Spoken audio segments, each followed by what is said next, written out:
Yozo Oba's descent into darkness was neither sudden nor dramatic. It was a slow, inevitable unraveling of a man who had spent his entire life pretending to be someone he wasn't. For years, he had maintained the mask of the clown, the agreeable fool who charmed his way through society without ever truly belonging. But as time wore on, even that fragile facade began to crack, and the life he had constructed around it fell apart piece by piece.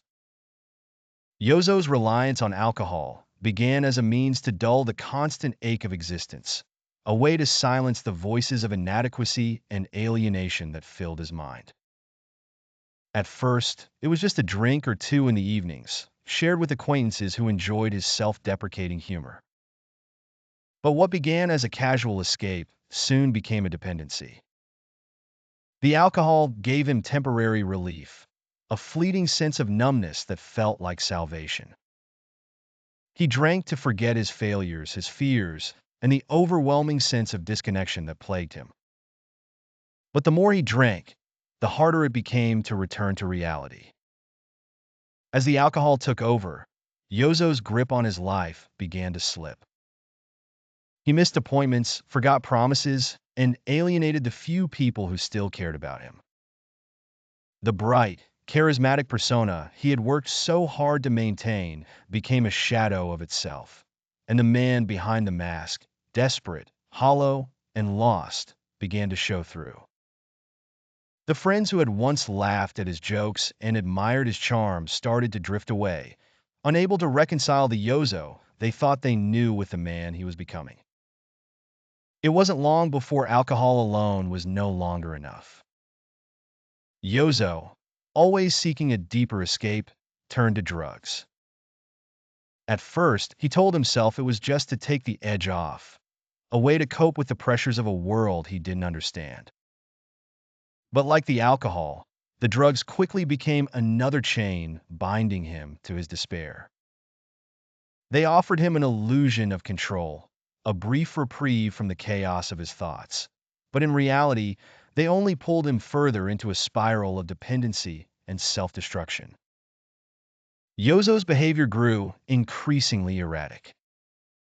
He borrowed money he couldn't repay, made promises he couldn't keep, and drifted into circles of people who took advantage of his vulnerability. He began associating with criminals, not out of malice, but because they accepted him without judgment. To them, he wasn't a broken man or a failure. He was just another cog in their world of schemes and vice. Yozo clung to this acceptance, even as it led him deeper into trouble. The crimes he became involved in were small at first, running errands for people who operated in the shadows, delivering packages without asking what was inside. But as his desperation grew, so did the risks he was willing to take.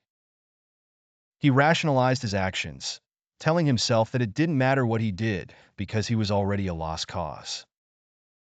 The world had no place for him, so why should he abide by its rules? The consequences, however, were inevitable. Yozo's small crimes caught up with him, and the people who had once tolerated his presence now turned their backs on him.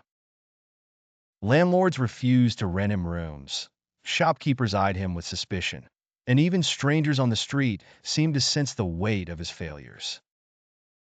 He became, in every sense, a redundant man, someone the world had no use for and actively pushed to the margins.